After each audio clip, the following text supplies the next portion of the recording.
নমস্কার, কেমন আছেন সবাই? রামানন্দ রান্নাঘরে সবাইকে স্বাগত। আজকের রেসিপি হচ্ছে তালের বড়া। সে কারণে দেখুন তাল নিয়ে নিয়েছি, ওখানে নিয়েছি নারকেল কুড়িয়ে নিয়েছি, চিনি, সুজি, নুন আর মৌরি, এখানে ময়দা, আর এখানে সামান্য পরিমাণে জল নিয়ে নিয়েছি। এবার চলুন তালটাকে ছাড়িয়ে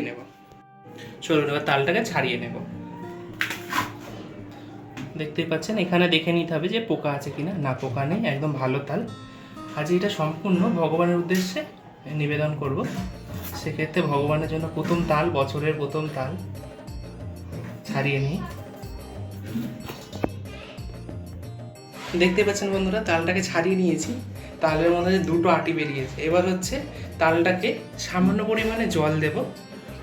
জল দিয়ে এরকম ভালো করে কষলে নিতে হবে।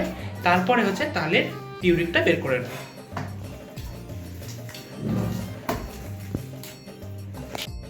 দেখতে পাচ্ছেন এরকম একটা ফুটো থালা নিয়ে নিয়েছি। আপনারা বেতে ঝুড়িও নিতে পারেন, বেতে ঝুড়িতে ভালো হয় সব থেকে। এইভাবে তালের পিউরিটা পুরোটা বের করে নেবো দুটোরই।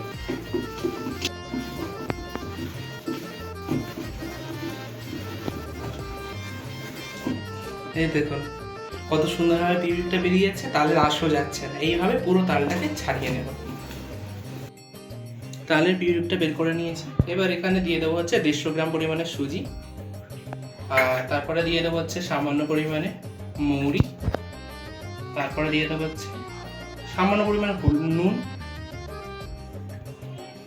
তারপরে দিয়ে দেবো হচ্ছে আপনার এখানে 200 পরিমাণে চিনি,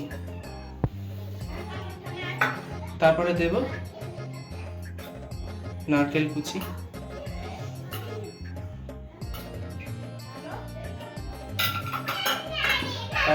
তারপরে দেব হচ্ছে 2 বাটি ময়দা দিয়ে এটা ভালো করে মাখাতে হবে।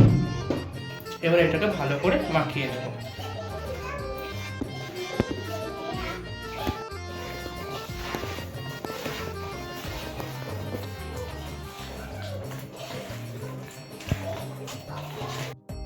পনেরো থেকে 20 মিনিট ধরে ভালো করে সব কিছু মিশিয়ে নিয়েছি। যত আপনারা ভালো মেশাতে পারবেন ততই আপনাদের ফুলুরি ফুলবে আর নরম হবে। চলুন এবার গ্যাসটা জ্বালিয়ে নিয়ে কড়াটা বসিয়ে নেব। দেখতে পাচ্ছেন বন্ধুরা, গ্যাস জ্বালিয়ে কড়াই গরম করে তেলটাকে গরম করে নিয়েছি। এবার হচ্ছে একে একে বড়াগুলোকে ছেড়ে দেবো।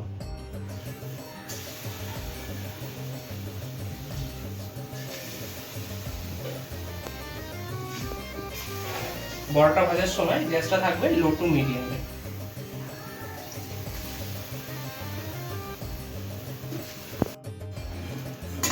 দেখতেই পাচ্ছেন এপিট ওপিট লাল করে ভেজে নিয়েছি। এবার তেলটাকে ছেঁকে তুলে নেব।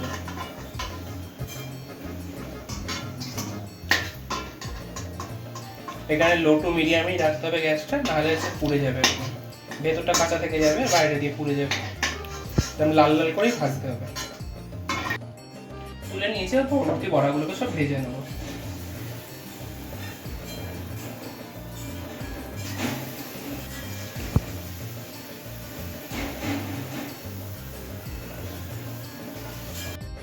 দেখতে পাচ্ছেন বন্ধুরা, তৈরি হয়ে গেছে আমাদের সমস্ত বড়াগুলি। এবার হচ্ছে আমরা ভগবানের চরণে নিবেদন করে দেবো। আপনারা এইভাবে বানিয়ে খাবেন, এবার আত্মীয় পরিজনকে খাওয়াবেন। আর ভিডিওটি কেমন লাগলো একটু কমেন্ট সেকশনে জানিয়ে দেবেন। আর তার পাশাপাশি লাইক, কমেন্ট এন্ড শেয়ার করে দেবেন। আর আমাদের চ্যানেলকে সাবস্ক্রাইব করে দেবেন। Thanks for watching.